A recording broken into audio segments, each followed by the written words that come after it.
अस्सलाम वालेकुम, मैं हूँ आयशा रफ़ीक और आप देख रहे हैं हमारा यूट्यूब चैनल आयशा रफ़ीक ऑफिशियल। नाज़रीन, आज की ये वीडियो सिर्फ एक ख़बर नहीं बल्कि हमारे मुआशरे के लिए एक सख्त वार्निंग है। एक ऐसा वाक़या जिसमें लालच, गुस्से और ज़िद ने रिश्तों की हुर्मत को पामाल कर दिया। एक बेटा जो 5 साल बाद परदेश से घर लौटा मगर अपने साथ खुशियाँ नहीं बल्कि क़यामत लेकर आया। वालिदैन की कुर्बानियाँ, बीवी की वफादारी और बच्चों का मुस्तकबिल सब कुछ एक लम्हे में ख़त्म कर दिया। आज हम मंडी बहाउद्दीन के उस हौलनाक वाक़े की बात करेंगे, पस मंज़र और अंजाम आपके सामने रखेंगे कि आखिर वो क्या वजह थी जिसने एक इकलौते बेटे को दरिंदा बना दिया। 24 जुलाई 2025 को एक बेटा कुवैत से 5 साल बाद पाकिस्तान आया और आकर अपने वालिदैन को, अपनी बीवी को और अपने बच्चों को अचानक से सरप्राइज दिया।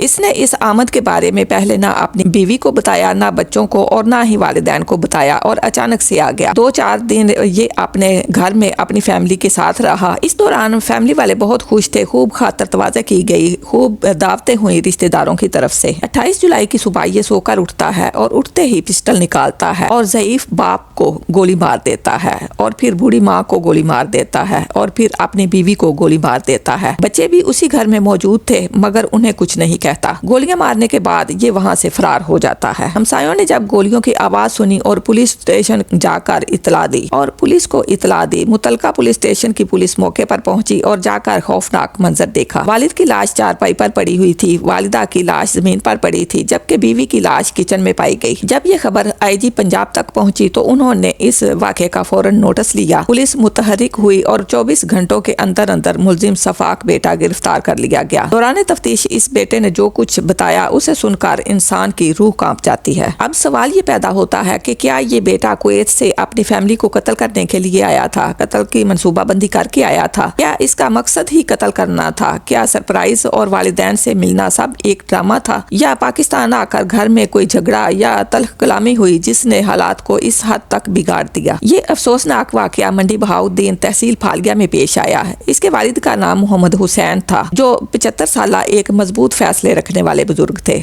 ऐसे बुजुर्ग जिनके फैसलों में वजन होता है, जो हक को हक और गलत को गलत कहते हैं। इसकी वालिदा का नाम रसूल बीबी था जिनकी उम्र 70 साल थी। इनका एक ही इकलौता बेटा था जिसका नाम एहसानुल्लाह था। एहसानुल्लाह शादीशुदा था। इसकी बीवी का नाम मारिया था और इसकी उम्र 35 साल थी। इनके 2 बच्चे भी थे। मोहम्मद हुसैन एक बड़े जमींदार थे। जमीनों के ठेके, फसल बोना और काटना, ये सब मामलात इनका इकलौता बेटा एहसानुल्लाह संभालता था और काफी अच्छे तरीके से संभालता था। लेकिन आहिस्ता आहिस्ता वो इस काम से बेजार होने लगा और बिलाखिर जमीनों का इंतजाम संभालना छोड़ दिया। आखिर तंग आकर एक दिन वालिद ने बेटे से कहा कि बेटा ऐसे काम नहीं चलता, नुकसान होता है। बेटे ने जवाब दिया कि अबू जी सारी उम्र संभाल लिया, अब मुझसे कुछ नहीं होता। फिर उसने कुवैत में रहने वाले अपने एक दोस्त का जिक्र किया जो वहाँ अच्छी खासी कमाई कर रहा था और सेटल हो गया था। बेटे ने ख्वाहिश जाहिर की कि वो भी वहाँ जाना चाहता है और इसने दोस्त से बात भी कर ली है। दोस्त ने कहा है कि टिकट और कागजात के पैसे बना लो, बाकी मैं देख लूंगा। वालिद ने सोचा कि मेरा इकलौता बेटा है, पैसे दे देता हूँ। पैसे दिए और कहा कि जरूर जाओ लेकिन मेहनत करना और काम करना। वालिद ने पैसे दिए और एहसानुल्लाह 2020 में कुवैत चला गया। इसी तरह 5 साल गुजर गए। एक दिन मारिया अपने शोहर से फोन पर बात कर रही थी और इसने बताया कि अब्बू ने 4 कनाल की जो अच्छी जमीन थी वो बेच दी है जो कि करोड़ों में फरोख्त हुई है। एहसानुल्लाह को इस बात का इल्म नहीं था। इसने फौरन अपने वालिद से बात की मगर वालिद ने कहा कि जो मैंने फैसला किया है वो सही है, नई जमीन ज्यादा जरखेज है। 24 जुलाई को एहसानुल्लाह बगैर बताए अचानक पाकिस्तान आ गया। घर वालों को पहले हैरत हुई, फिर खुशी हुई। 5 साल बाद बेटे की आमद पर सब खुश थे। अगले दिन उसने वालिद से 1 करोड़ रुपया मांग लिया ताकि कारोबार शुरू कर सके और पाकिस्तान में रह सके। वालिद ने साफ इनकार कर दिया और कहा कि ज़मीन के पैसे हैं, ज़मीन पर ही लगेंगे। एहसानुल्लाह ने कहा कि जो मैं बाहर कमाता रहा हूँ वो वहीं पर खर्च हो चुका है। इस बात पर बाप बेटे में सख्त झगड़ा हुआ। वालिद ने 2 टोक अल्फाज में कहा कि जितना मर्जी शोर मचा लो, पैसे नहीं मिलेंगे। एहसानुल्लाह रिश्तेदारों से मिलता रहा और सबसे यही कहता रहा कि अब्बू को समझाएं मगर वालिद साहब अपने फैसले पर कायम रहे। 28 जुलाई की सुबह احسان اللہ اٹھا۔ والدین چارپائی پر بیٹھے باتیں کر رہے تھے، بیوی کچن میں کام کر رہی تھی، بچے اپنے اپنے کمروں میں تھے۔ باپ نے پوچھا کہ واپسی کا کیا ارادہ ہے؟ بیٹے نے کہا کہ میں نہیں جا رہا۔ پھر اس نے وراثت میں اپنا حق مانگا اور زمین بیچنے پر اعتراض کیا۔ والد نے کہا کہ وراثت اور حصے موت کے بعد ہوتے ہیں، میں ابھی زندہ ہوں، کچھ نہیں ملے گا ابھی تمہیں۔